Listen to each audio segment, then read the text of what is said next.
I just watched Raya and the Last Dragon, or Raya and the Last Dragon, because in this film they pronounce it two different ways. I don't know why they didn't just make their mind up.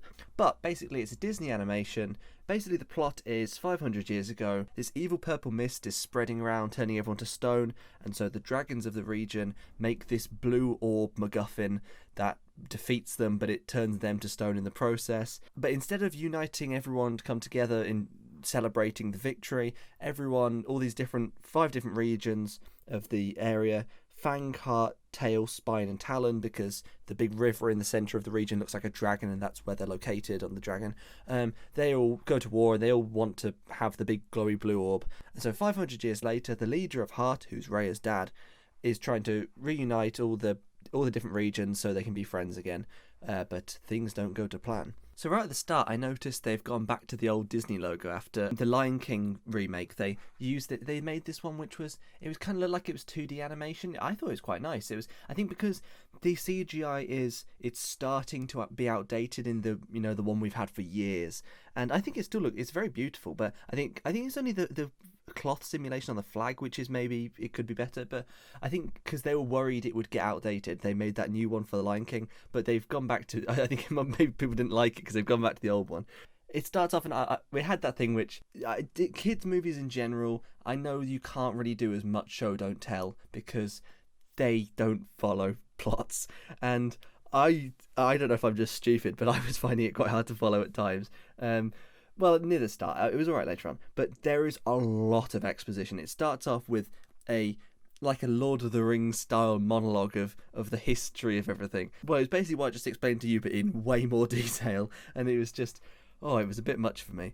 And then throughout, they keep doing monologues of explaining stuff, and they try and mix up with it, but they try and make it visually interesting by using different artistic styles. There's one which looks a bit more classic Disney 2D animation, except it's not 2D. They do it in 3D still, so it just looks like it's, I don't know, untextured. I didn't really rate that very much. And same with, they do like a comic book style one where again they just, it doesn't look like Into the Spider-Verse or something, which is that, but it looks good. I think also the thing with the exposition is you can normally get away with that with it being a musical, and so obviously you have like the I Want song at the start where the princess sings about like everything she wants in her life. The fact they don't have that means they have to relay all the information in a very boring way, and so although I don't feel like it needed to be a musical, I think it was, the other ones are more enjoyable because they are. And I think also because it's not a musical, it means that I personally never felt like I really knew who Raya was. She doesn't have a chance, because she doesn't get that I Want song, she doesn't get a chance to sort of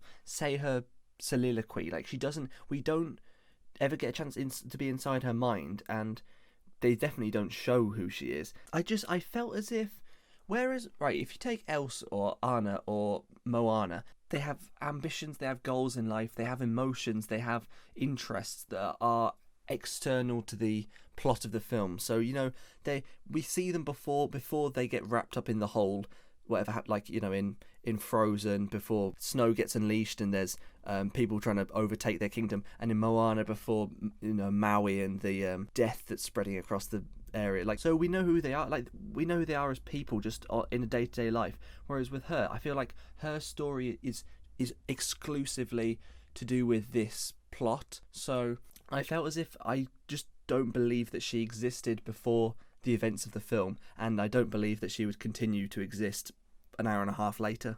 There's some really nice parts though. She's got, her typical animal sidekick is he's a fictional animal. He's a bit like an armadillo, but his face is quite cute. He's like a kind of red panda or something. I'm not really sure. He's just like a cute mammal with a shell that he rolls around in. And I think that, and her riding him, I think is very clever. I thought that was really nice. And the main dragon, Sisu, I thought was a good design, and they did some cool stuff with her. And I thought the cast was pretty good. I didn't have a problem with anyone. Benedict Wong was in it. I like Benedict Wong. He's one of these actors who, when you see him as himself, he is so unlike any character he's ever played that I just think, like, well, it just shows how good an actor he is. Yeah, the CGI looked great. I mean, Disney's great at this sort of stuff. It looked amazing, all of it did. That's it, really. I mean, I'd give it 3 stars because, I mean, it was entertaining enough. I can see why kids would like it, but it only really if they haven't seen so many of these other exact same formula films to have already come out. Like, it's not as good as any of the other ones which it's replicating.